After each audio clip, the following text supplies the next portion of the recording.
as a Christian, I understand that that's part of sort of what we do in Thanksgiving for what God has done for us, and that's part of a Christian discipline. For me, I think there's also personal reasons for wanting to give in terms of even just some of my family story and family history. I have the sort of typical Russian Mennonite story of deprivation, of refugees. My dad was a refugee in Europe for 5 years before he came to Canada, fleeing the Ukraine. And so I think for me there's a sense of gratefulness that we can be in Canada and have all the things that we enjoy in this country. And I would like others to have the opportunities that my family has had being able to come to this country. For me, it starts with sort of looking at the nature of possessions and ownership, and viewing things as sort of God-given, and sort of along with that comes a responsibility to use things wisely and appropriately.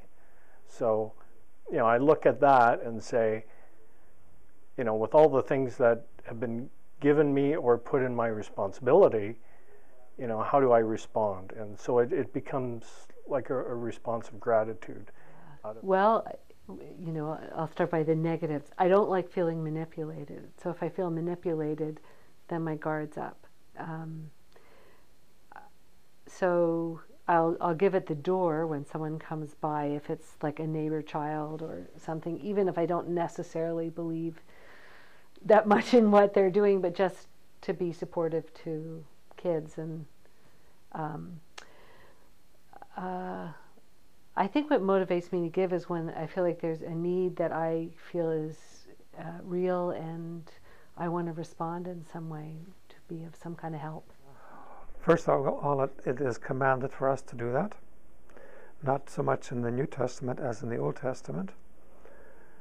The other thing is God has blessed us with a lot of resources, and it is now our turn to give back to the Lord, since He has given all these things to us. We cannot take it for granted what we have received. It is a gift that we cannot just keep for ourselves, but that we have to pass some of it back to God.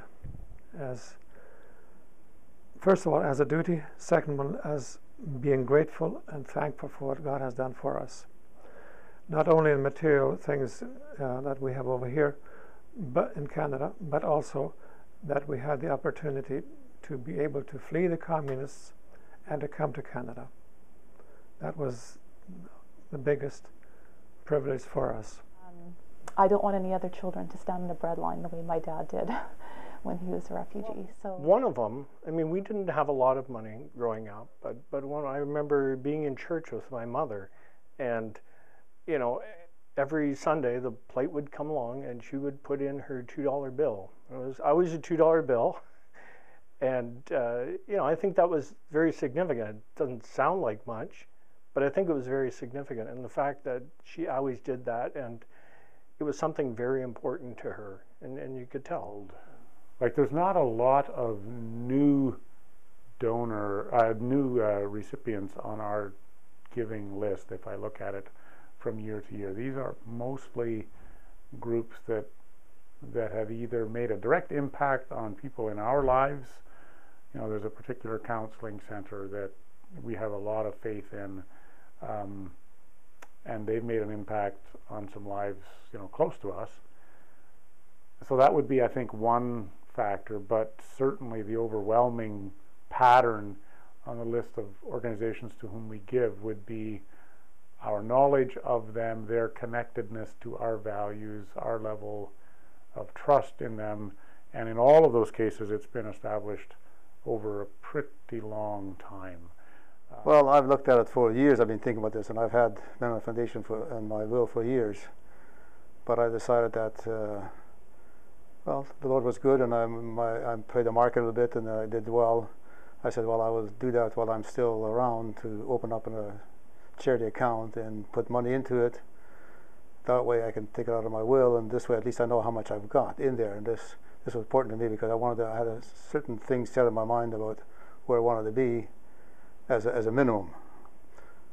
if things work well, I probably will increase on it yet. So but I just felt that way I committed myself to giving. If you don't make that move, then well maybe I shouldn't yet, and this and that. So I think I'll take that out of my way and make sure I have to do it. And in the end, it feels good to give something to somebody, right?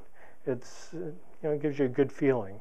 There's something supernatural that happens in the act of giving that is, to me, amazing and overwhelming. And I'm stunned by it. We give an awful lot away, but I get way more back. But if I didn't get any more back, would I still give? And the answer is yes, because something happens in my vision in the act of doing that is stunning. I'm stunned by that. I'm overwhelmed by that. So.